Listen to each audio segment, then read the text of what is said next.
Hello, everyone, and thank you so much for joining us today. We hope you are all well, and we are excited to jump into a lot of great content when it comes to strategies for college admissions, whether it's actually applying itself, the funding of it, and the essays. So I'm joined by two incredible guests, and we're excited to actually introduce ourselves in a second. But first, a couple of housekeeping things. So one thing that's pretty fun about this platform Livestorm is that we can engage with you. So one of the things that you might see right now is that there's actually a poll out asking what year are you, if you are a student, or what year is your student right now. So please go ahead and fill this out. It's super helpful for us to know how we can customize this conversation to where you're at. And wow, it looks like there are many of you with rising 12th graders, so this is definitely very timely. I know that also a lot of you are going to have just like questions that you want to ask, and we're going to spend some time on Q&A. So there is an actual questions tab, which is separate from the chat. So the reason we'd love for you to put the questions there is because we can actually respond to them during the presentation. So we have some of our team who is going to be able to respond while we speak. And then the other thing is you can actually upvote other questions. So if you see a question that somebody else has asked that you really like, you want to hear the answer to, please upvote it. And then at the end of this session, I can spend some time actually making sure that we cover all of those most upvoted questions. But if you want to just sort of engage with us, or if we ask questions and you want to answer, we are able to kind of chat with you through this little function. I see Kathy says that she's here for her rising 11th grade grandson. Well, welcome, Kathy. So first thing, I'd love to hear where you are coming in from. So I'm going to send a quick message. And then that's a really awesome way, again, for us to kind of interact with you too. So keep an eye for, again, that chat, that questions tab, and the polls that you can be answering. So with that, let's go ahead and get started. So first off, I'll introduce Crimson really quickly. We are a global education consulting firm. So we work with students, helping them figure out their candidacy building, their passions, their leadership throughout high school. Even as young as middle school, we have a separate program for middle schoolers. But a lot of who we help are rising seniors who are putting together a really strong strategy when it comes to applying, which schools, what intended major you put down, how you position yourself, all of that. So we're accredited through a lot of organizations, and there's a lot of awesome articles about us and our results as well. So definitely you can check out more. And for all the rising seniors who haven't had a chance to visit college campuses, we do have the largest YouTube channel when it comes to college life. So that's pretty incredible to check out while you're at home. So I'll start off with my introduction. So I oversee Crimson for the US and Canada. So I see that we have a lot of US-based people on the call, some international too, a few people, really from all over, which is great. So I'm currently, I'm normally based on the West Coast in San Francisco, originally from New Jersey. And I've been with Crimson for a couple of years. My path has been really education focused. So when I was in high school, I actually created a nonprofit initiative to teach other high schoolers around social entrepreneurship and leadership skills. So I had such a great experience with that. That really helped me kind of apply to a lot of top colleges. So I decided to go to Duke, where I was on the Robertson Scholarship, which is a really incredible full merit scholarship for leadership. While I was at Duke, I continued working on education projects. So when I graduated, I worked at the U.S. Department of Education in D.C. for a few years, and in strategy consulting for education institutes before going to Wharton for my MBA. And after Wharton, I really wanted to find a company that was focused on helping high schoolers, but also had that focus on leadership that I had really built a lot of interest in. So I came on board with Crimson, and I've been here the last few years. And one of the greatest parts of Crimson is that we have been able to partner with some incredible organizations. So SAQ and the College Funding Coach are two of those, and we have two incredible guests today, Christine and Brock. So I will hand it over to you, Christine, to introduce yourself. Thank you. Hello, everyone. Welcome. I'm Christine Gacharná. I'm with Essay Cure. My background is in writing and publishing. I did that for about 20 years. And then I've actually lived in Tokyo for 3 years, and I taught English there. And then later, back in the States, I taught college essay writing. And it was in that process that Essay Cure kind of came about. I was quickly promoted to lead faculty for communications, and my job required that I kind of spearhead the streamlining and evaluation of student writing. And so it all kind of morphed into college application essays when my own 2 children were going through the process, and their friends and my friends' kids, they were all coming to me asking for help. So that's how I ended up here. And then I bumped into Crimson, and I'm just really excited to have this invitation to join them for a webinar. Great. Thank you, Christine. Brock? Perfect.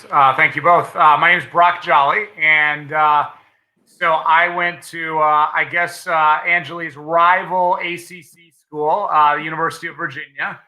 And like a lot of kids coming out of college, really had no idea what I wanted to do. And I always say I had done enough stuff in college that I was able to get interviews. You know, I had been involved with enough organizations, but really, like a lot of 22, 23-year-old kids, I had no idea what I wanted to do. And I happened to interview with a financial planning firm, and they, if you can remember back to 1999, 2000, that time frame, the stock market was doing great.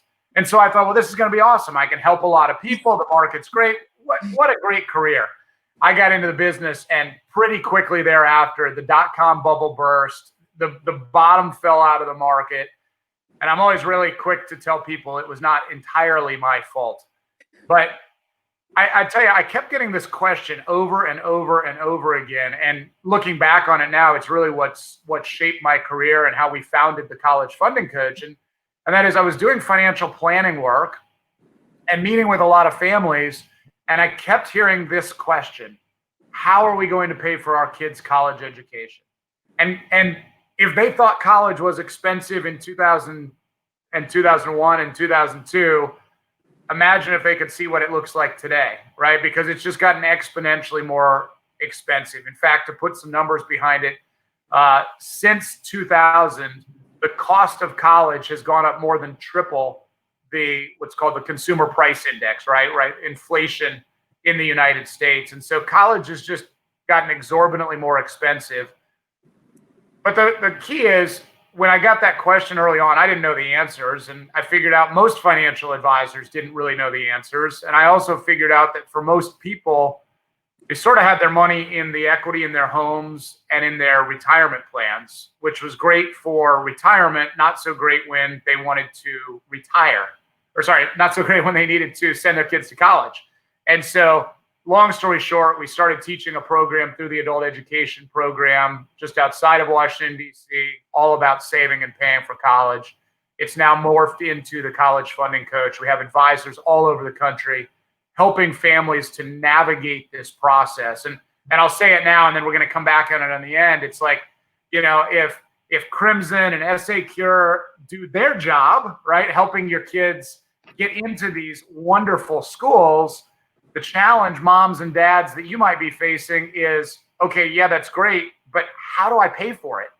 And that's really what we do. Now, hopefully we're starting a little bit earlier than second semester of senior year, but the whole point is creating strategies, and we'll talk more about that when it gets to my turn to speak a little further today. So I'll turn it back to Anjali to get us started. I love it. I've learned so much about the two of you. I mean, I didn't know you were in Japan, Christine, or Brock. The stock market had crashed right after you went into finance. So it's very cool to hear this. And so excited to hear your section. To give you a sense of what we'll be talking about today, we've designed this kind of webinar in a way where we're going to be giving you really key tips from each of our expertise. We are going to really try and keep to kind of the hour-long webinar. So we will aim to leave kind of time for your questions. I see already one has come in. So we're going to try and answer them throughout, but also we'll make sure to kind of answer some of the key ones. So let's jump into it. So admissions. What exactly are top universities looking for? I really boil it down to two words: vitality and leadership. So vitality, this term, this life, what I would say is someone who comes across as really intellectually curious, really authentic, someone who really wants to have that ability to learn and soak up all the information on the campus that they're at. So they're looking for students who really are going to flourish in that way, but also those who are leaders, who are going to get involved. And leadership can manifest in a lot of ways. You don't need to be a student body president, but somebody who can get onto campus and make their mark in some way. So kind of jumping into that, the three tips I'm going to talk about. First, one of the biggest keys when it comes to admission strategy is actually understanding your competition and who you're against. And then you can kind of stand out from there. The standing out part is actually easier than most people think because it really is reliant on your personal passions and interests. So a big part of that is having your own hook and strategy. And then finally, it is, again, that true leadership that you need to kind of show. So I'm going to explain all of these. So first off, standing out against the competition. So almost all admissions offices are designed in a way that there are regional admissions officers. So actually, when you apply to colleges, the admissions officers are usually not the people who take the first look at your application. Most colleges hire seasonal workers that they call readers. So these are people who can come in and handle that mass amount of kind of applications flowing in. So the readers will put students in three categories, which are really, the yes, this should go towards the admissions office, the maybes, and then someone who really is going to be cut.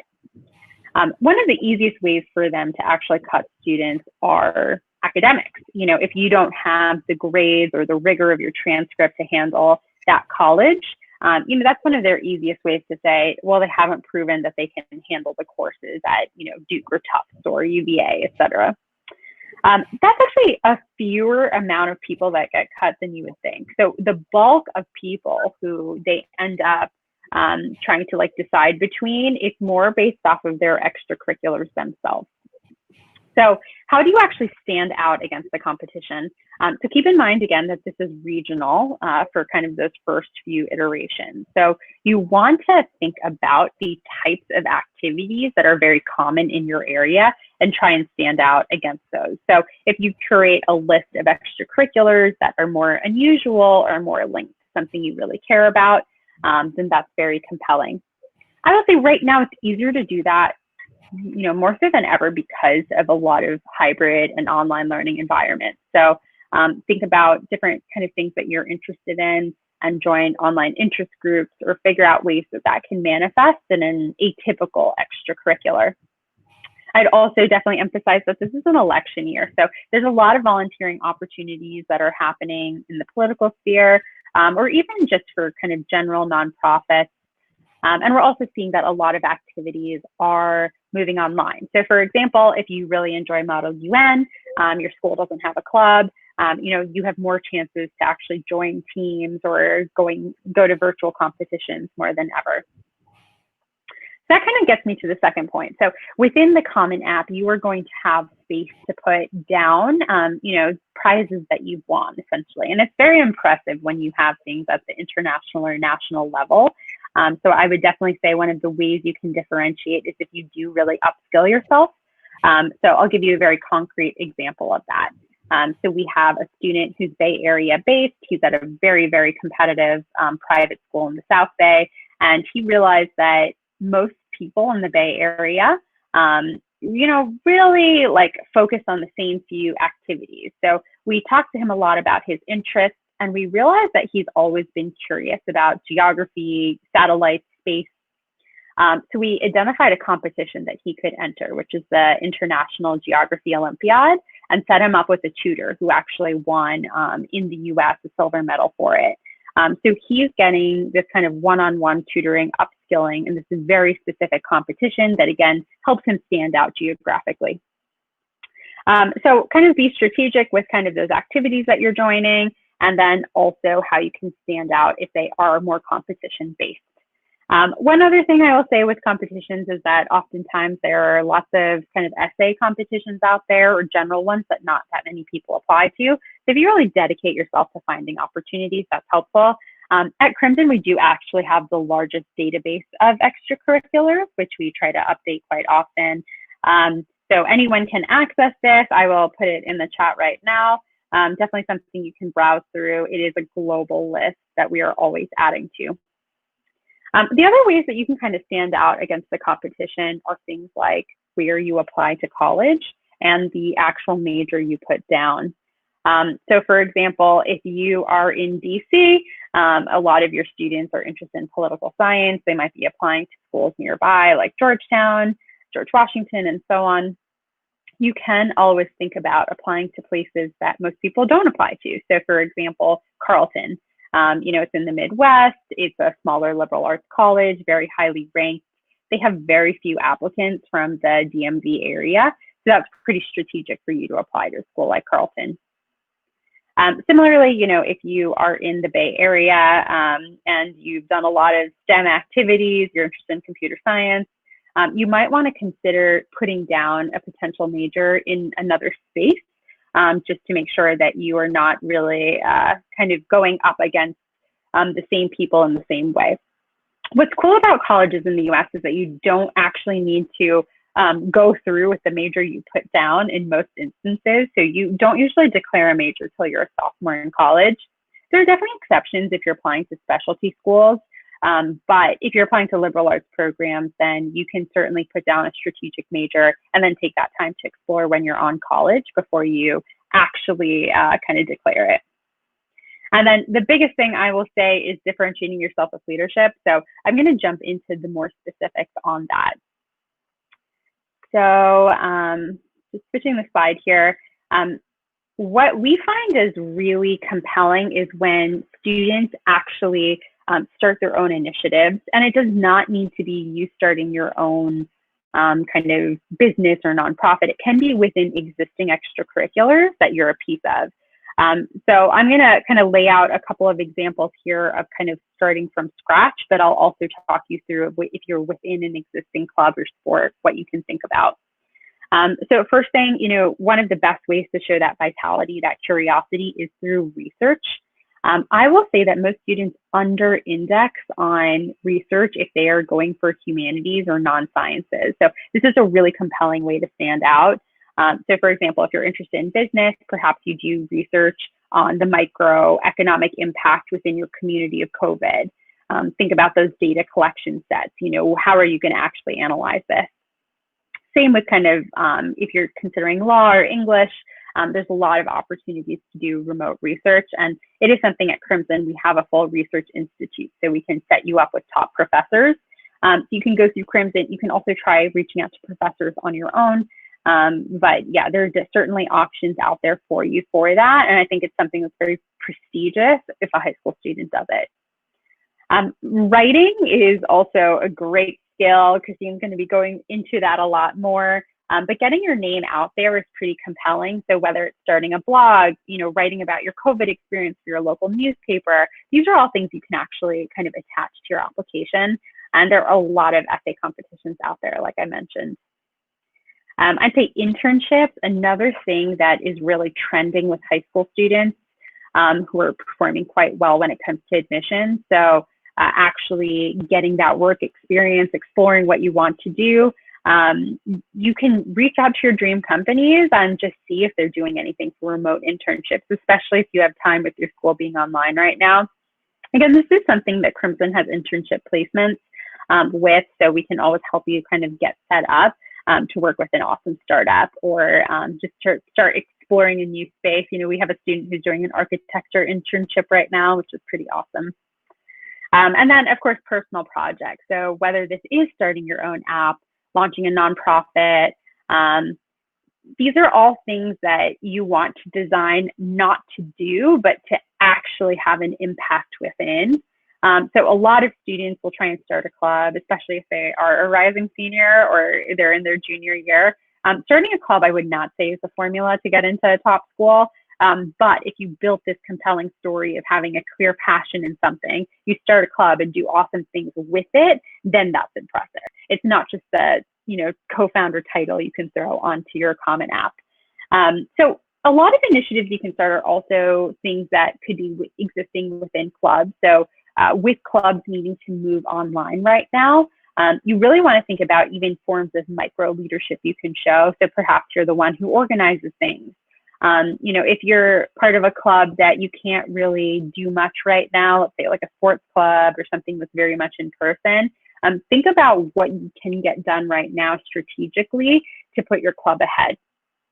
So this might be like, designing a new website, a new logo, coming up with new workout playlists. Be really creative on things that can enrich your club members' lives, even if you can't do what's like the typical activity of the club itself. So I want to share some examples here with you. So we have this incredible student. She's based in New Jersey. Her name's Sophie, and she had started a volunteering option for people in her high school to actually work in nursing homes. And with Sophie, she, obviously one of the things she did was kind of turn this into an actual like proper channel of like people being able to volunteer. So she set it up with the school that people could get volunteer hours for things. And then COVID hit. So she kind of showed leadership in the beginning, but she wasn't really able to show that impact and results of starting it because the nursing homes shut down in her area. So she kind of really worked intentionally with her leadership mentor at Crimson to think about ways that she could still have an impact and the problems that were still happening in the nursing home when it came to not having volunteers. So she set up calls with the director of volunteering at one of these nursing homes and was able to just kind of learn from her. She had some survey questions she prepared, listened to the things that were going on, and then designed a new initiative off of that. So one thing that she heard, a lot of the people were lonely, not being able to have visits or social activities. And then she noticed that a lot of people really wanted to kind of share their stories of things they had gone through in the past. So she started a nonprofit initiative called Senior Storybook. So they have recruited volunteers from around the country, certainly something if you're interested, you can volunteer with as well. Where they actually virtually meet with senior citizens and kind of interview them, hear their story, spend that time with them. And then they write the story down, and they're making a whole database of these stories that people can browse. Of course, they get all the right permissions for it. So it's a cool way for, us who are not kind of able to kind of meet with a lot of these seniors to kind of hear these stories. And they allow you to search for things, let's say, for example, the Holocaust. If you wanted to learn more about that, you can read through those like authentic voices talking about their experience. Another example, one of our students, she's at a private school in Manhattan, and she noticed that as a high schooler, she wasn't sure what career she wanted, and her internship was canceled this summer because of COVID. So she was supposed to go to Florida and shadow a doctor there, and that was canceled. But she still wanted to get exposure. Like, does she want to become a doctor? Does she want to do something else? So she came up with this idea of interviewing people in different careers and actually turning that into a whole site that people could go and browse and listen to those career options. So this is called Project Career. I'm one of the interviews she does. So if you want to hear more about kind of my life at Crimson, you can go on and listen to that too. And then another student, was very inspired by kind of a lot of the talks about race going on right now.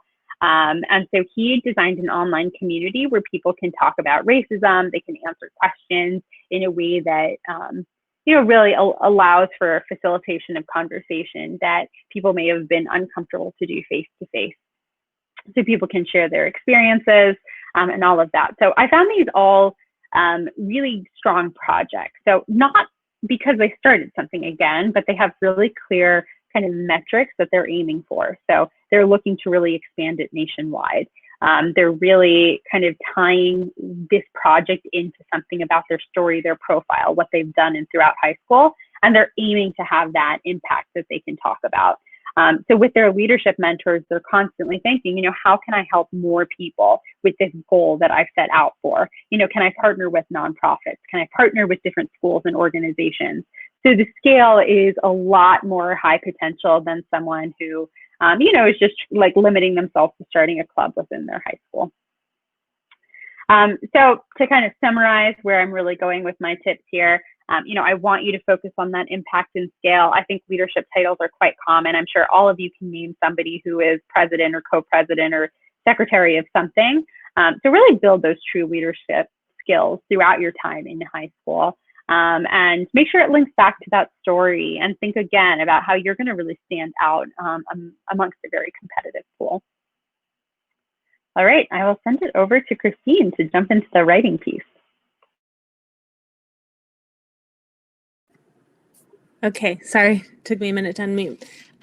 First of all, I just want to say I love the word vitality. I talk a lot about curiosity with writing, but vitality really nails it. I think that's awesome. The other big shout out I want to give to Crimson is your statistics are really impressive.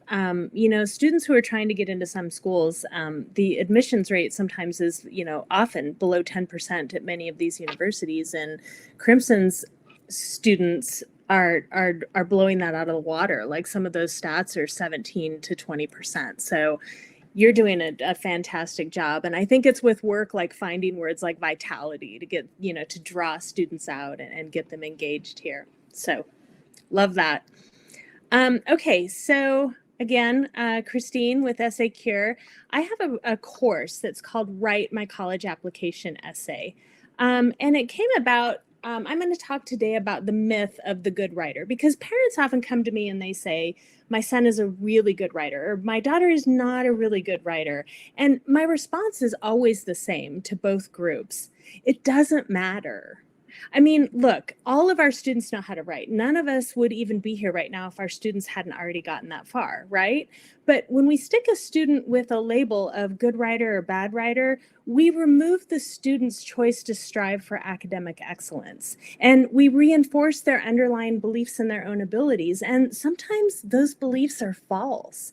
And these labels can also undermine those of us who are working hard to teach students the new and complex concepts and ideas, like academic writing. Academic writing is not an innate talent that students are gifted by from the universe. It's a skill.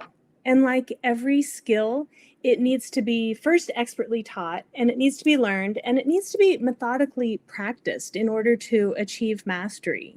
So academic writing is not really about the writing, it's about the thinking and the doing.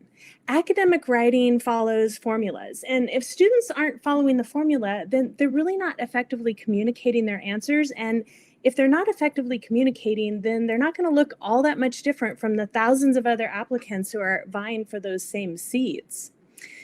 Elizabeth didn't need my help writing an essay. She was a 4.0 high school student, and she was a good writer. She came to me asking if I would edit her college application essay.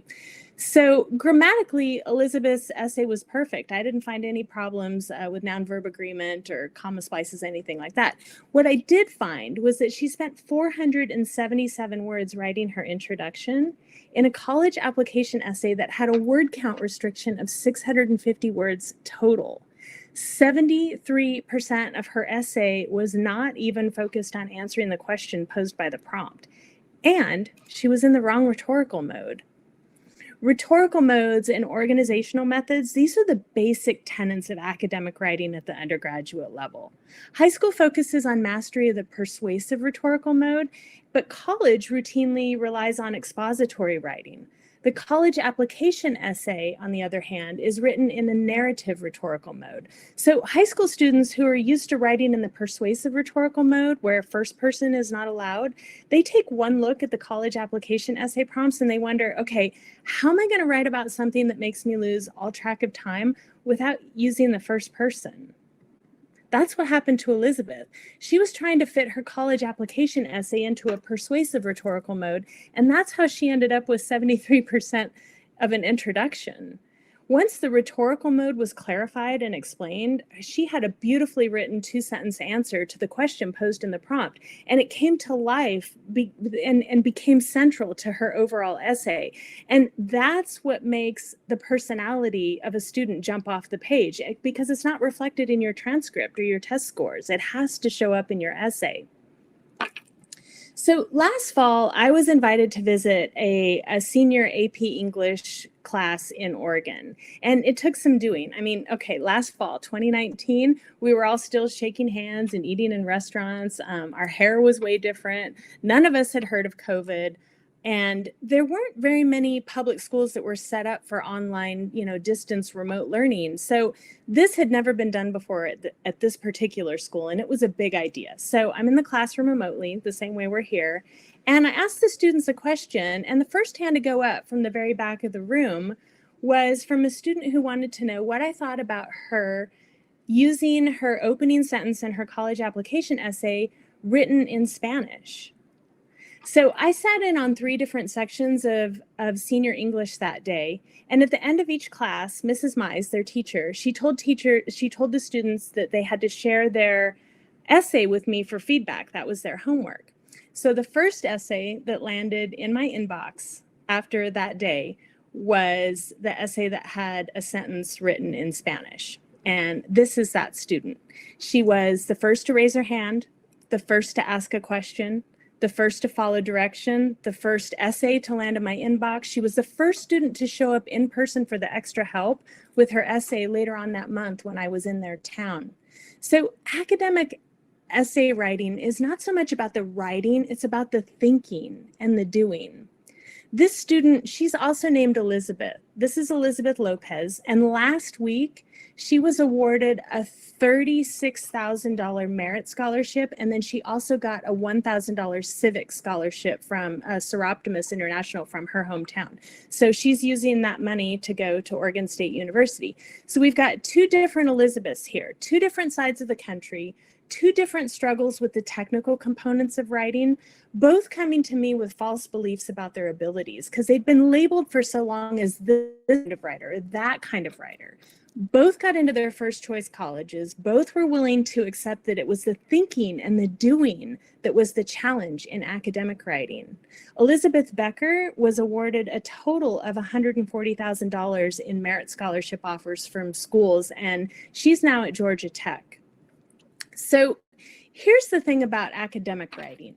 Academic writing equals assessment. It's a tool that professors use to gauge student learning. So when we talk about synthesis of learning, we're talking about, can the student take the information we presented, learn it, understand it, and then turn it around and present it back to us in a way that demonstrates that learning by writing?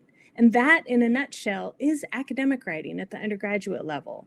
It's a skill, and it's going to factor significantly into a student's undergraduate GPA.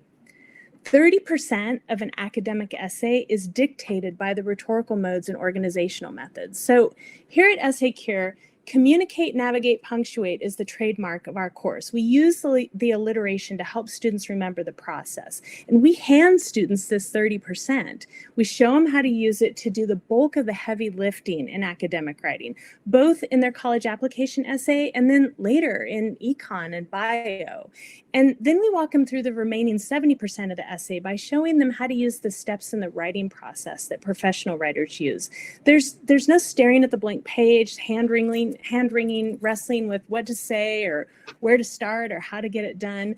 We're all professional writers here. Every member of our team has an English, communications, or journalism degree. Some of us have more than one, and most of us have advanced degrees as well. So what we're teaching students is our lifeline. It's how we churn out effective communication under tight deadlines. And we teach it because it works. We use it and it works.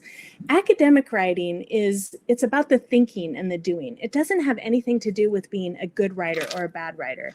And it has everything to do with being a good student and learning how to effectively communicate. high school students still have a lifetime of learning in front of them. Those who embark on an undergraduate journey to further their education are going to be forced to take gen ed requirements to study rhetoric or rhetorical theory.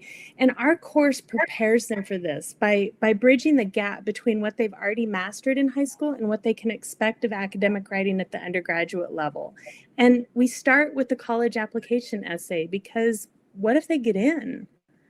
So Write My College Application Essay live course begins on August 24th. It's led by me each day, and we walk students through the 5 modules through the college application essay in 1 week. Each day's lesson comes with office hours, and students have all kinds of opportunity to ask questions and learn more. So we have some information at the end also on how to connect with us on that. We are essaycure.net.com is also us, but we've moved the course platform to the .net domain. So please schedule a complimentary consultation, and we'll see if this is something that you're interested in. So that's it for me. Awesome. Thanks, Christine. I will take it from here. So great stuff. I mean, again, I learn stuff every time we do these kind of presentations. I'm going to try my best to avoid the rhetorical narrative as we go through this. But so the question becomes, okay, you started the club, you wrote the great essay, and to Christine's point, you got in. How do you pay for it? And I'll preempt everything I'm going to say by saying, hopefully you've already done some good planning. But another thing that I always explain to parents, because I know we've got a lot of parents of juniors and seniors on the line today, and maybe even some who are already in college, remember that you don't save and pay to college, you save and pay through college.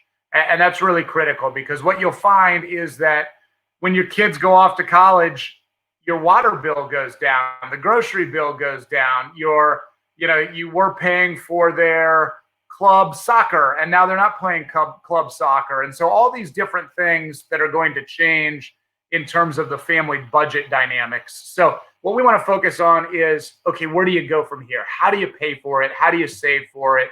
What kinds of things can you do? And I want to start with the ultimate college goal. And the ultimate college goal really is twofold.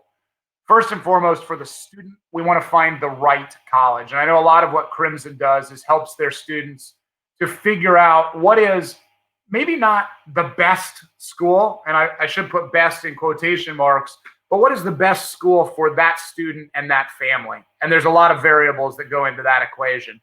But then secondly, graduate in 4 years. Here's the key thing: with a career. We want to get them off of mom and dad's payroll. Gainful employment is key. And then for the parent, we want to pay with cost-efficient dollars.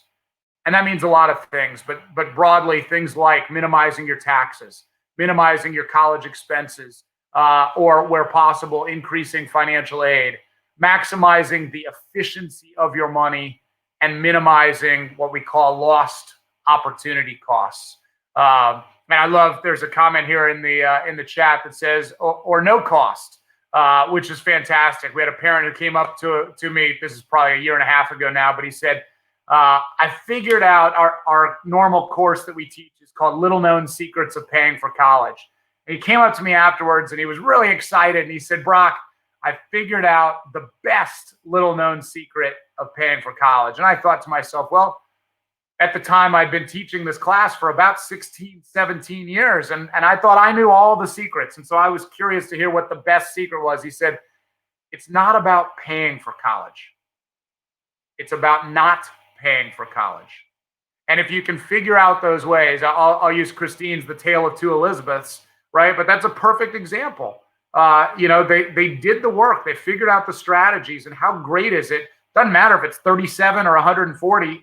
That's money that mom and dad or the student are not coming out of pocket to pay for college, which is really awesome. And what I found is for most families, it's something like this. And I failed to test the speakers, so let's cross our fingers and hope that this little video works. It may not. Sometimes it doesn't work on different platforms. But this is a video. It's a commercial. I'm happy to show it to anybody, but it's a commercial. The girl runs into the kitchen And she says, Mom, I got into one of the best schools in the country.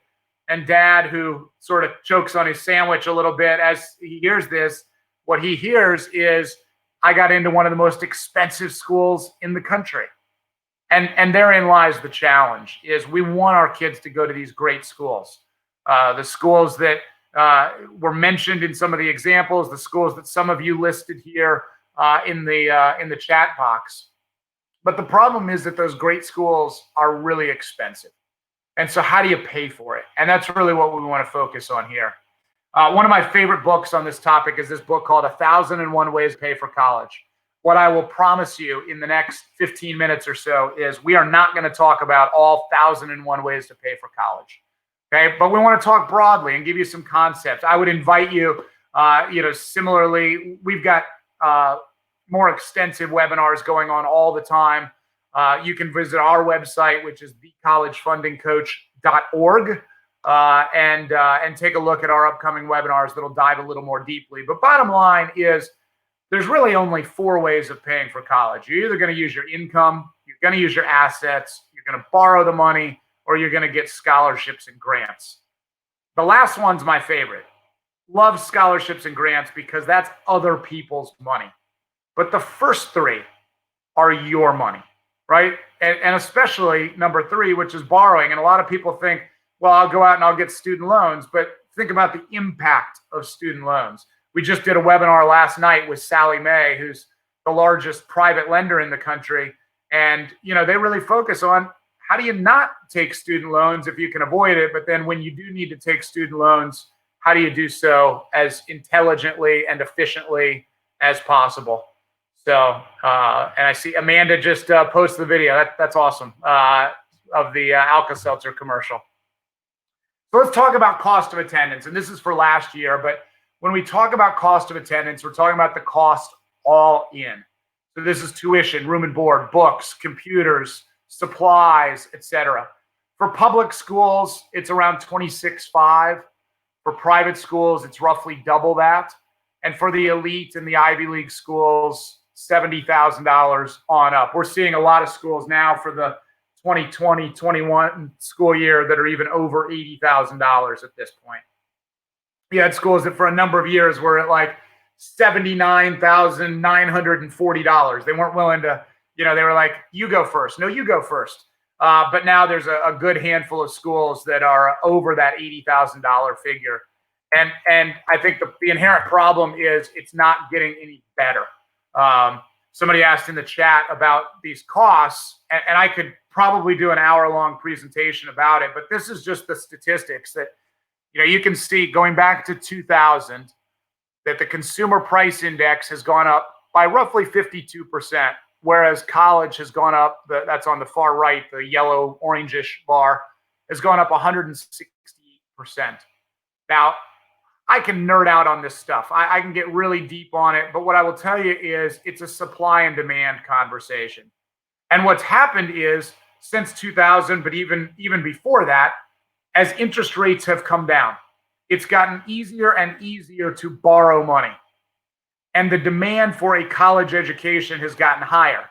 And so as that demand has gone up and it's gotten easier to borrow money, the colleges have been very open to increasing their cost to come to those schools, and especially at the more elite schools. But I will tell you also, there's a lot of schools where there's a tremendous disparity between their sticker price and what students actually pay. And that's the fun stuff from our perspective. So how do you pay for it? Historical college savings vehicles. What I will tell you is there are a lot. This probably isn't even a fully exhaustive list. But a lot of times in our workshop, we'll go into the advantages and disadvantages of these 10 or so bullet points. What I will tell you is this. There are advantages and disadvantages to every single financial instrument and every single financial strategy. A lot of times people will ask me, well, Brock, which one of those is the best? And I will be the first one to tell you there's not a best. It really depends on your situation, whether you can qualify for need-based aid or not, whether you are open to stock market volatility or not, where you are with regard to your taxes. I mean, so many variables. a lot of times people will ask me about Section 529 has become sort of the strategy of the day with regard to college funding. People think college, they think Section 529 plan. The thing I always say is a 529 plan is a great tool. It's not necessarily a great strategy, right? Meaning, think about parents who were sending their kids to college back in 2009, right? Well, in 2009, the stock market had dropped by about 37%. And yet somehow some kids still had the nerve to say, Mom and Dad, I'd still like to go to college, right? So the key is just figuring out these strategies and what works for you and building a comprehensive plan around that. Now let's talk a little bit about OPM, other people's money. Every single college and university has an endowment. And that endowment is money that is used to build buildings, to endow professorships, and most importantly for you to attract and retain really talented students. So at the top of this list is a little tiny school up near Boston called Harvard. And they've got about $39 billion in their endowment. Now, with that money, Harvard could cover the cost of attendance for every single one of their students in perpetuity. Yet they continue to charge roughly $75,000 a year. And my question for you is, why? And my short answer to my own question is because they can. Because Harvard, just like some big state schools like Texas or Michigan, or especially the other Ivies, schools like Yale and Princeton, schools like Notre Dame, since Anjali's here, I'll say schools like Duke. But again, there's a lot of schools, USC, Vanderbilt, UVA, Emory. Most of the schools on this list, quite frankly, know that they can charge a pretty high sticker price. Okay. But a school like those that we just mentioned also knows that if you've got the brains, but you don't have the bucks, they've got the money, right? How do the Ivy League schools continue to attract the best and the brightest, not just from the US, but around the world? Because they don't care if you can afford to pay for it, right? I'll just stop for a second on two schools in the upper right-hand corner. I grew up in Indiana, so I always have to have Indiana University on my list. They've got about $2.5 billion. There's another school right behind them, this school, Grinnell College, that's written about in this book called Colleges That Change Lives. Look, they both got a little over $2 billion, which in personal finance, a $400 million difference is a big deal. In the world of college endowments, it's not really a big deal. The difference is Indiana University has over 40,000 students. Last year, Grinnell College had 1,734 students, right? Do the math. Do you think you can spread $2+ billion more among 40,000 students or 1,700 students? And schools like Grinnell or Pomona or Emory or some of the others that certainly could be on this list are schools that are really good at giving money. So how do you get the money? Well, the first step is to do the forms. Okay, forms like the FAFSA, the CSS profile. They're really all looking at four main things. They want to know parents' income, parents' assets, students' income, and students' assets. And what they're calculating is something called the expected family contribution. Okay, what that is the amount that they expect your family to pay on an annual basis. Okay, now, if you really want to dive into it, what I would encourage you to do is to go to our website. Okay, and again, that's thecollegefundingcoach.org. And there's a gold box right on the front page. You can calculate your own expected family contribution. Okay, just to clarify, we don't track it. We don't care if you put your name in there. Use it as a tool, because you might say, hey, well, what if I stopped working tomorrow? Or what if I got rid of all my assets? You can do that and just play with it and see what the impact is. If you really want to dive deeply, just do a quick Google search and Google the term EFC Formula 2020. What should be the first return on Google is a 36-page document from the Department of Education that walks you through the entire formula. Okay, it's a 36-page document. It's super riveting. If you can't sleep tonight, check it out. But again, that's the amount of aid for which you are eligible. Doesn't mean that that's what you are going to get. It's also important to understand that some things count, some things don't count. So I won't go through this list today just because we're short on time, but the idea is understand that some things, basically it's things that you can easily get your hands on, count. Things that are a little more difficult generally don't count. Now, there's a difference between FAFSA schools and those 179 or so CSS profile schools, because they might count some things that are considered to be non-assessable by some other schools. Okay, so pay close attention to that and understand what's driving it. Like I said, if you go onto our website, the website address is down there at the bottom, but that EFC calculator is really, really, I hope, beneficial for you. It'll help you go through the process, understand what they're looking at, and understand what counts. So then the question becomes, okay, that's all fine and well, but Brock, I make too much money. Or I've been doing the right thing. I've been saving the money, and now it looks like I'm going to be penalized for that. What do I do? Okay. Okay, so maximize the efficiency of your money. Things to think about. Are you carrying a lot of non-deductible debt? Just a quick example. We had somebody a few years ago. Retirement looked great, maxing out retirement plan contributions, but they had about $35,000 of credit card debt. We put a strategy together that they were going to back off their retirement plan contributions because, by the way, their credit card debt was at an average rate of 16.74%. Okay, I said, look, I get it. I love that you're maxing out retirement, but you're not earning 16.74% annually on your retirement plans. And then what we did is we did the calculation to say retirement looks great, but with the schools that your kids are considering, we're going to have to go take out student loans. So can we instead redeploy that money that had been going to retirement and instead redeploy that towards college, right? Not the strategy that's right for everybody, but things to think about. Can you increase your cash flow? I'm going to give you an example of that here in a second. What role do taxes play on your investments? Understanding the impact of taxes and fees is critically important. You're a business owner. Think about hiring your kids in the business, shifting your income tax liability from mom and dad's maybe 37% federal tax liability to the child's maybe 0 or very low tax liability. And then lastly, what if you could delay paying for college for another 4 years? And I call that the found opportunity cost. And what I mean by that is interest rates are really low right now. Great time to buy a house, refinance a house. Also a good time to be looking at student loans. Now, I'm even having families who say to me, Brock, I've got the money to pay for it, but if I can go get a student loan at 2.5%, does that make sense? Again, blanket statements here. Obviously, consider your own circumstances, but there may be some strategies where it does make sense. I'm going to wrap up my section and then we'll get to Q&A. And I want to just go back to what I said at the beginning, and that is most people have most of their money in 2 places. Okay, we're going to play a quick game. Normally what I do, and when we're speaking to an auditorium of parents, I say, everybody stand up. Christine's been at one of my presentations, so she's participated in this, but we don't have that luxury today. So, and I can't see you, so you can stand up or not. But let's pretend that you're standing up. All I'd want you to do is when you no longer like the investment, I just want you to sit down. So you're making monthly contributions.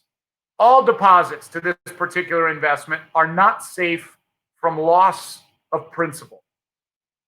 The customer can pay more than the minimum monthly payment, but not less. If the customer attempts to pay less, the financial institution keeps all previous contributions.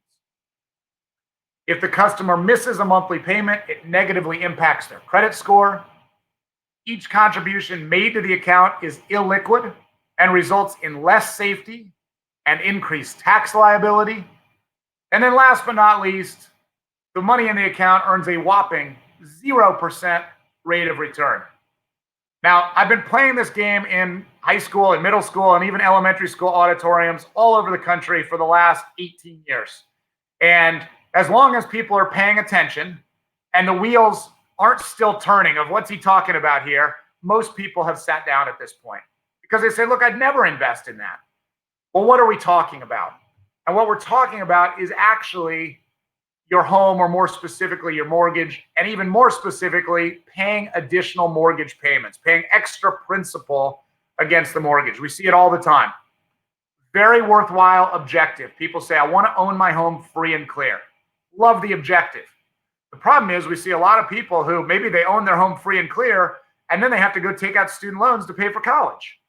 And so just making sure that you're balancing the strategy, creating a good strategy around this to be able to say, because here's the thing, keep in mind, you don't earn anything by paying extra principal against the mortgage. Absolutely true that you will pay less interest by paying off your home sooner, but you don't actually do that at all by paying extra principal every month. Where you pay less interest is when you pay off the balance sooner. So what I would tell you, and there's all kinds of stories I could tell you, but what you might want to consider is building up some safe, liquid, interest-bearing side account rather than paying extra principal. And then if you get to the point where you've got enough money where you could pay off the loan in full, maybe consider it. But I'll also tell you, every parent that I've ever encountered who's gotten to that point, especially with interest rates where they are today, almost every single one of them has made the decision, we're not going to pay off the house because I'd rather just pay it and, pay the, in today's world, maybe it's 2.5 or 3% interest on the property that, by the way, in most cases is tax deductible, et cetera, et cetera, et cetera. Last thing, and I call this the qualified plan problem.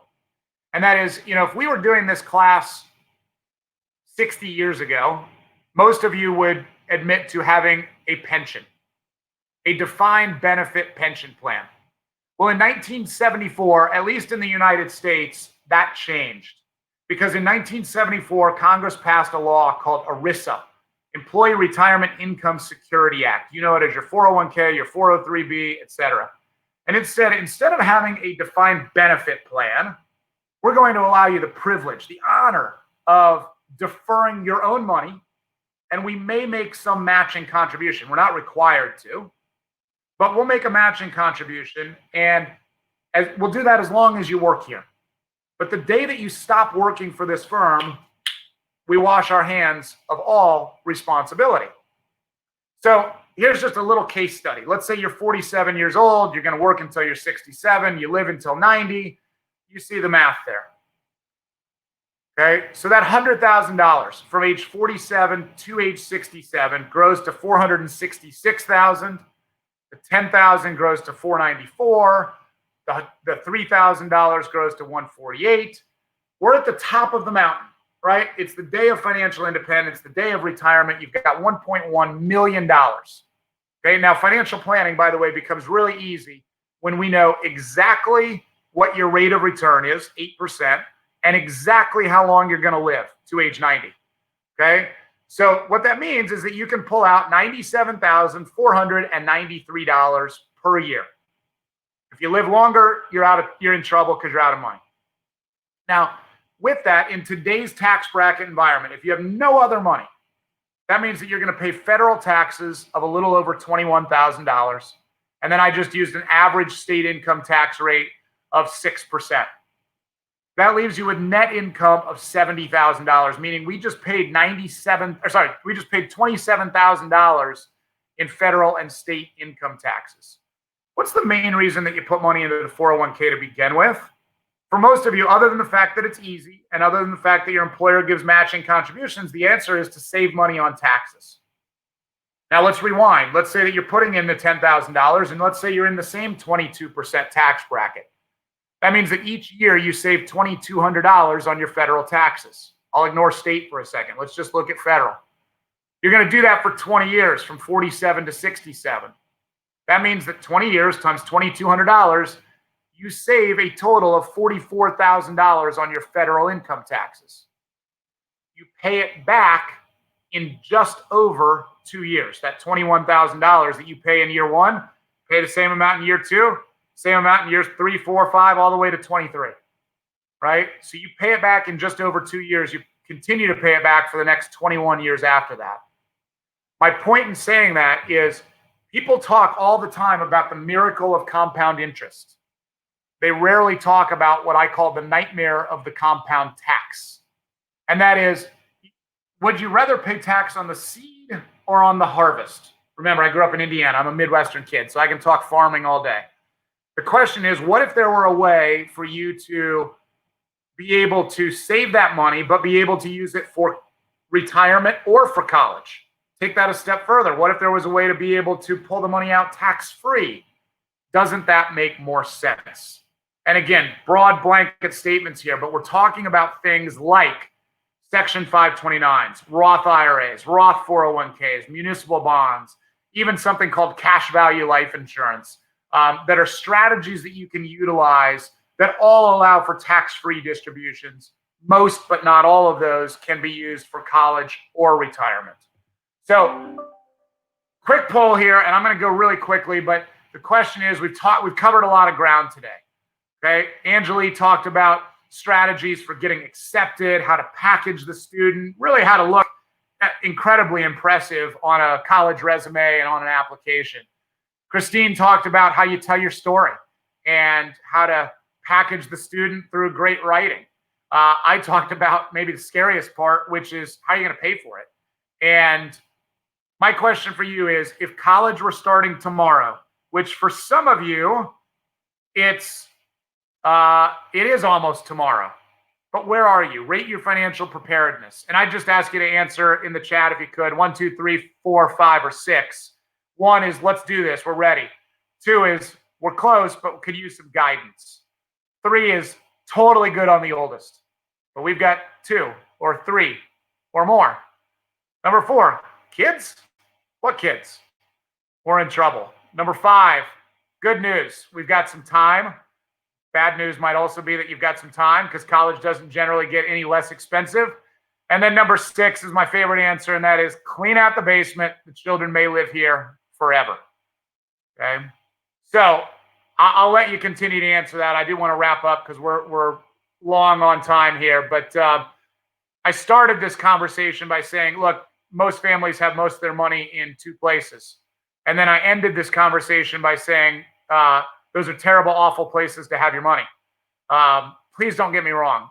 What I'm suggesting is that because a lot of you might not be eligible for need-based aid, and because college is getting more and more expensive, and because we want to try to figure out how to pay for college in the most efficient, most effective way possible, those might not be ideal strategies for doing both saving for college and retirement simultaneously.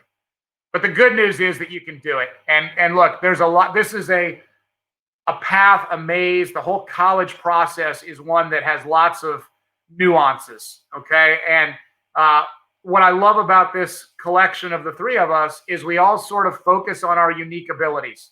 And what I would tell you is our focus is comprehensive financial planning, obviously with a focus on college funding. And what I would ask you is when you log out today, there will be a little bit of an evaluation. Just ask you to complete that. Would you like to meet with one of us, that kind of thing? You can also call our office if you'd like to meet with one of our individual advisors. You can go onto our website. If you want to scan this, you can meet with an advisor. So if you want to pull out your camera, you can scan that QR code. But with that, I will turn it back over to Anjali to wrap us up and give us the next steps. Thanks very much. Yeah, so I see such great kind of questions coming for Brock and previously for Christine. So definitely want to say that you should take advantage of that opportunity to really speak with them one-on-one with your situation. In terms of Crimson as well, Christine already mentioned we've had some pretty exciting results. So for example, a school like Harvard, probably one of the most competitive out there, 4.5% get into Harvard globally, but our rates at Crimson are much, much higher. So it's at 12%, and we don't limit our students from applying to anywhere that they are hoping to. So if you did want to chat with us, you can meet with one of our enrollment advisors. We have so many services within Crimson that might be a good fit for you, and then great partners like the 2 here today. So we'll use that kind of time to get to know you and where you're at. If you're a rising senior, we can move pretty quickly. We stop taking rising seniors pretty soon. So definitely chat with us sooner rather than later. So you can scan this QR code or you can go to this link right here, crimson.as.me/college. So we'll send out an email with all of our links. You can get in touch with us. We definitely recommend that. I know that we don't have a lot of time for questions, but maybe we can take one or two. So Brock, it looks like this one is for you. What if grandparents have a college saving account for their grandchild? Yeah, great. First of all, great grandparenting. I love that. But I would tell you too, just be smart about it, right? You want to do the same thing. You want to draw that line in the sand and determine whether or not your children, i.e. the parents, are eligible for need-based aid, because many well-intentioned grandparents have actually, I won't say ruined, because look, it's still getting money from another source, but you want to make sure that that family isn't eligible for free money before they start using your money. And so just being smart about having that money, making sure it doesn't count against the student in any way. There are some really good strategies, because without getting too into the weeds, colleges now use something called the prior year when calculating the expected family contribution. So the key is you can actually still help in junior and senior year many times without having any impact on financial aid eligibility. You've just got to be smart about it. Feel free to call our office. I'm happy to dive into the specifics of your situation, but I love any grandparent who's willing and able to help out. I think it's great, and my kids are looking for additional grandparents as well. So let us know. Yeah.